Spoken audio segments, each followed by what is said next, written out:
একজন মুমিন শুকর করলেও নেকি, সবর করলেও নেকি। এই জন্য মুমিনের কোনো লস নাই। হাদিসের মধ্যে আছে, আল্লাহ নবী সাল্লাল্লাহু আলাইহি ওয়াসাল্লাম বলছেন, আজাবান লি আমরিল মুমিন, মুমিনের বিষয়টা বড় আশ্চর্য। ইন্না আমরাহু কুল্লাহু খাইর, তার সব বিষয়ই কল্যাণ। ওয়ালাইসা যাকা ইল্লা লিল মুমিন, আর এটা মুমিন ছাড়া আর কারো জন্যই অর্জন হয় না।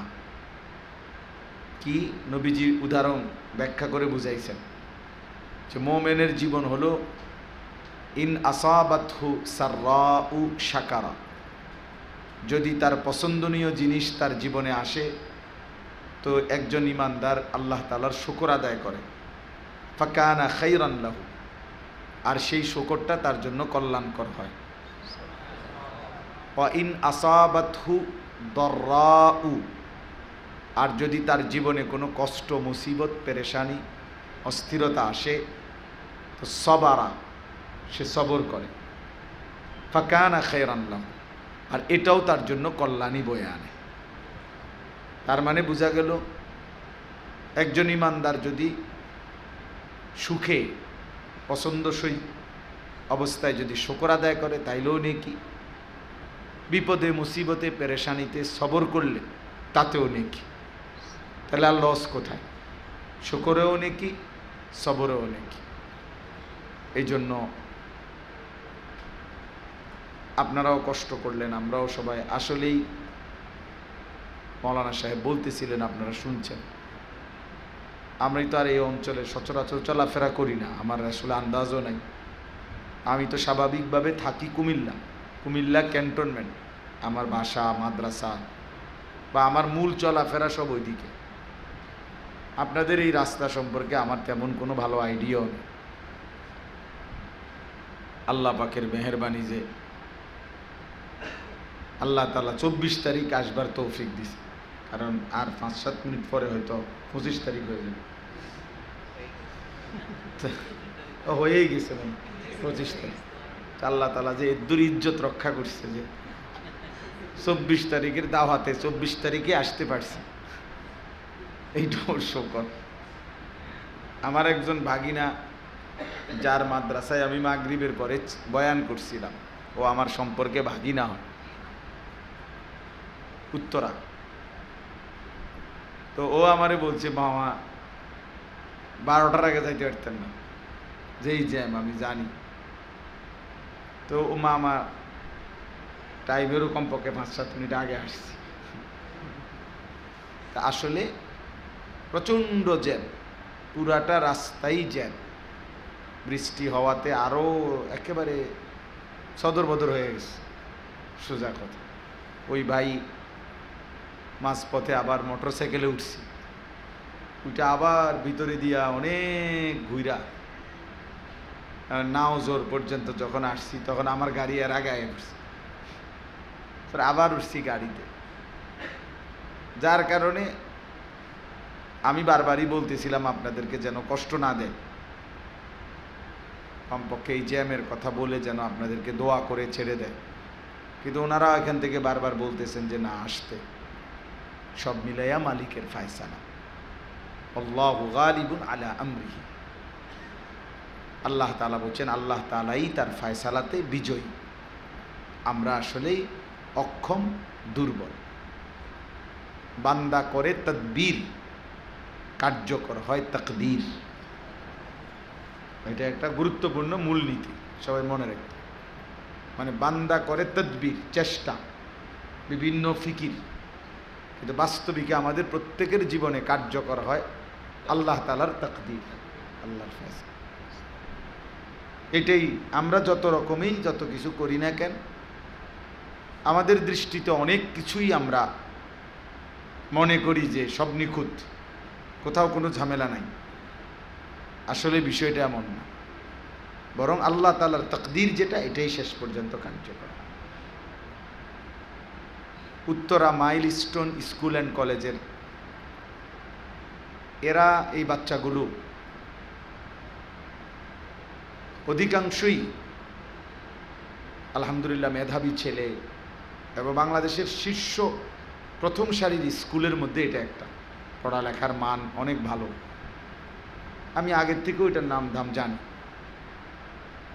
এখন অভিভাবক স্বাভাবিকভাবে বাসা বাড়ি থেকে স্কুলের গেট পর্যন্ত আইনেই দিয়ে যায়, আবার স্কুলের গেট থেকেই ছুটি হলে নিয়ে যায়, যেন রাস্তাঘাটে কোনো বিপদ অ্যাক্সিডেন্ট না হয়। তাহলে ইনাদের পরিকল্পনা তো স্কুলের গেট পর্যন্ত দিয়ে গেছি,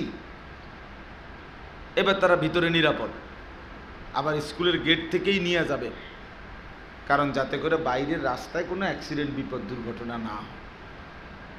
তাহলে আমাদের বান্দার ফিকিরে পরিকল্পনায় তো সব কিছু কি নিরাপদে, কিন্তু কার্য করতে হয় মূলত কি তাকদীর, আল্লাহ তাআলার ফয়সালা, আল্লাহ তাআলার ফয়সালা।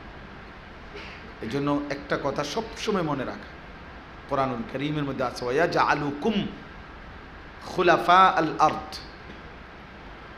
আল্লাহ তাআলা বলেন আমি আল্লাহই তোমাদেরকে জমিনে আমার প্রতিনিধি হিসাবে থাকতে দিয়েছি। আমি ভালো রাখলেই ভালো থাকা, আমি ভালো না রাখলে ভালো থাকার সুযোগ নেই। আমি নিরাপত্তা দিলেই নিরাপত্তা, আমি নিরাপত্তা না দিলে কোথাও কোনো নিরাপত্তা নাই নাই। ওইখানে বাচ্চাদের নিরাপত্তার কোনো কমতি ছিল না, কিন্তু আরশের মালিকের ফয়সালা, একটা বিমান বিধ্বস্ত হলো, ধাক্কা খাইল, এমন কলিজার টুকরা সন্তান, এমন আমরা ওই তার পাশেই বয়ান করছি আজকে, তো এমন সুন্দর সন্তান জ্বলে পড়ে ছাই হয়ে। এজন্য কিশোর নওজোয়ান ভাই সবাই এটা দিল থেকে যত বেশি সম্ভব যদি আমরা ইয়াকিন করতে পারি, তাহলে জিন্দিগিটা খুব সহজ। আমি কখনো হাসবো এটাও মালিকের ফয়সালা, আমি কখনো কাঁদবো এটাও মালিকের ফয়সালা। এই জন্য হাসিতে খুব অহংকারী না হওয়া, দুঃখ আর বেদনায় কান্নায় একবারে হতাশ হয়ে না যাও, হতাশ হয়ে না যাও, বরং আল্লাহ তাআলার প্রতি যদি বিশ্বাস মজবুত থাকে, তাকদীরের কথা যদি কারো মনে থাকে, ওয়াল কদরি খাইরিহি ওয়া শাররিহি মিনাল্লাহি তাআলা, তাকদীর ভালো মন্দ সবটাই কার পক্ষ থেকে, এটা যদি ইয়াকিন হয়, এটা আপনি মুখস্থ মুখে জানেন, আর হলো ইয়াকিন দিলে বসছে, তাহলে জীবন অনেক সহজ। কখনো লাভবান হবেন, কখনো লস হবেন, কখনো বেচা কিনা ভালো হবে, কখনো কম হবে, কখনো একটার পর একটা মুসিবত, কখনো একটার পর একটা সুখ। তো খুব সুখে খুব আনন্দিত, দুঃখে খুব হতাশ, তখন আর কোনোটাই হবে না, বরং সুখেও আল্লাহকে মনে থাকবে, দুঃখেও আল্লাহ তাআলাকেই কি মনে থাকবে, দুঃখেও আল্লাহ তাআলাকে। হাদিসের মধ্যে আছে আমাদের প্রিয় নবী সাল্লাল্লাহু আলাইহি ওয়াসাল্লাম তিনি ইরশাদ করেছেন, তাকদীরের শেষ কথা কি? তাকদীরের মধ্যে আল্লাহ যে তাকদীর লিখাইছেন লৌহে মাহফুজের মধ্যে, 7 আসমানের ঊর্ধ্বে আল্লাহ তাআলা কুদরতি কলম দিয়ে আল্লাহর সমস্ত মাখলুকের, আল্লাহ ভিন্ন মা সেওয়াল্লাহ মানে আল্লাহ ব্যতীত সব কিছুর তাকদীর লিখাইছেন। একটা পিঁপড়ার যেমন তাকদীর আছে, একটা আসমান, এই জমিন চন্দ্র সূর্যেরও তাকদীর আছে।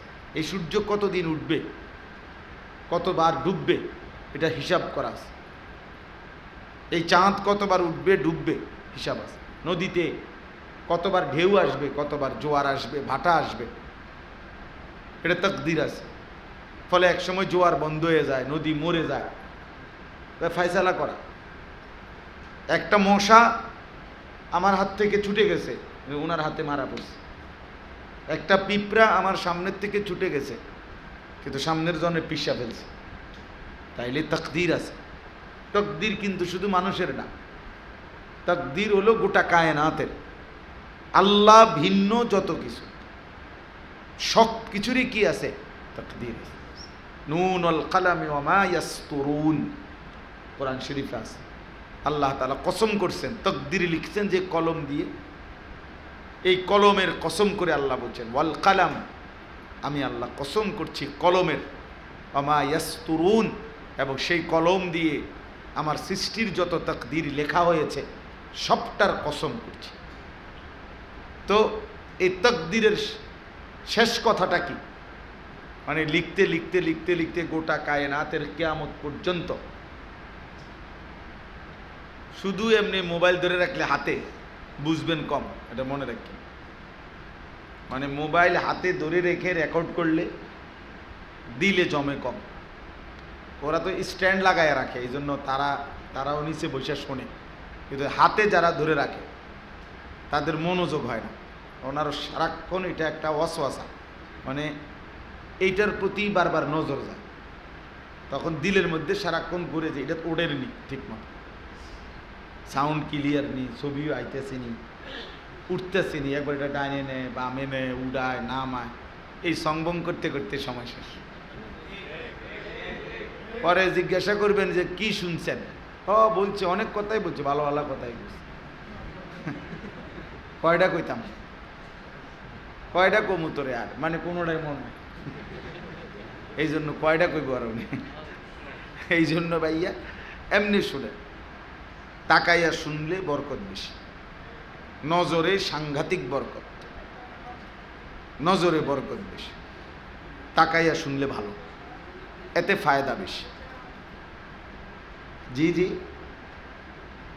তো এই জন্য তাকাইয়া শুনে, আল্লাহ তৌফিক দান করে।